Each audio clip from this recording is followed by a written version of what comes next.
کچھ لوگ ہمارے ساتھ مسجد میں آنے پر تیار ہو گئے۔ ایک صاحب نے کہا کہ میں نماز کے وقت آؤں گا اور نماز کے بعد عذاب قبر کا ایک واقعہ آپ لوگوں کو سناؤں گا۔ چنانچہ ظہر کی نماز کے بعد یہ شخص ہمارے پاس بیٹھ گیا، اپنا تعارف کروایا کہ وہ ریٹائرڈ فوجی نوجوان تھا۔ اس فوجی کا بیان ہے کہ جنگ میں ایک قبر میں اسلحے کا ایک عارضی ذخیرہ یعنی ایک کیمپ لگایا گیا تھا اور کچھ نوجوانوں کے ساتھ اس فوجی کی ڈیوٹی تھی۔ دن کا وقت تھا اور کوئی خاص کام نہیں تھا، چنانچہ اس نے قبرستان میں گھومنا شروع کر دیا۔ اس کا گزر ایک پرانی قبر کے پاس ہوا تو یوں محسوس ہوا جیسے قبر کے اندر سے ہڈیاں ٹوٹنے کی آواز آ رہی ہے۔ اس جوان نے بتایا کہ میں نے بندوق کے بٹ کے ساتھ قبر کی اینٹیں ہٹائیں تاکہ دیکھے کہ یہ آواز کیسی ہے۔ جیسے جیسے میں مٹی ہٹاتا گیا آواز اور تیز ہوتی گئی اور میری دلچسپی اور خوف بھی بہت بڑھتا گیا۔ دن کا وقت تھا، روشنی خوب پھیلی ہوئی تھی۔ کیا دیکھتا ہوں کہ قبر کے اندر انسانی ہڈیوں کا ڈھانچہ پڑا ہوا ہے اور اس پر چوہے کی شکل کا ایک جانور بیٹھا ہوا ہے اور وہ منہ اس ڈھانچے کے اوپر مارتا ہے تو سارا ڈھانچہ اکڑ جاتا ہے اور ہڈیوں کے ٹوٹنے اور چپکنے کی آواز آتی ہے۔ میرے سامنے اس جانور نے 3 مرتبہ اپنا منہ ہڈی پر مارا۔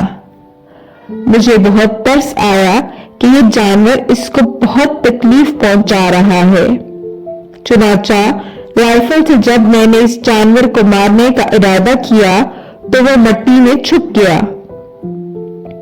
تھوڑی دیر کے بعد وہ جانور قبر سے نکل کر میری طرف لپکا اور میرے اوپر ایسی دہشت سے سوار ہوا کہ میں اسے مارنا بھول گیا، اپنی جان بچانے کی خاطر بھاگ کھڑا ہوا۔ کافی دور جانے کے بعد میں نے مڑ کر دیکھا، وہ جانور میرے پیچھے تیزی سے بھاگا آ رہا تھا۔ قریب ہی پانی کا ایک گڑھا تھا۔ اس جانور سے بچنے کے لیے اس گڑھے میں داخل ہو گیا۔ میں نے پیچھے مڑ کر دیکھا کہ جانور جوہر کے کنارے آ کر رک گیا اور کچھ دیر کے بعد اس نے اپنا منہ پانی میں ڈال دیا۔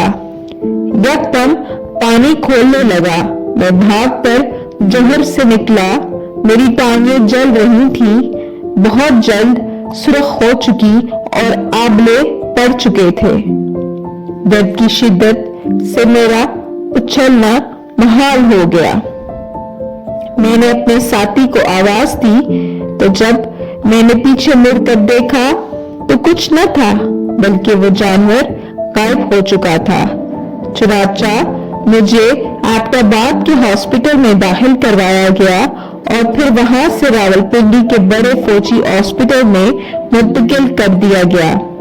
میری ٹانگوں کا گوشت گلنا شروع ہو گیا۔ ہر وقت بدبودار پیپ اور خون رستا رہتا تھا۔ کسی علاج سے افاقہ نہیں ہوا مگر مرض بڑھتا گیا۔ جیسے جیسے دوائی لگتی رہی ویسے ویسے جسم سے گوشت علیحدہ ہوتا گیا۔ اس وقت دونوں ٹانگوں کی صرف ہڈیاں بچ گئی ہیں۔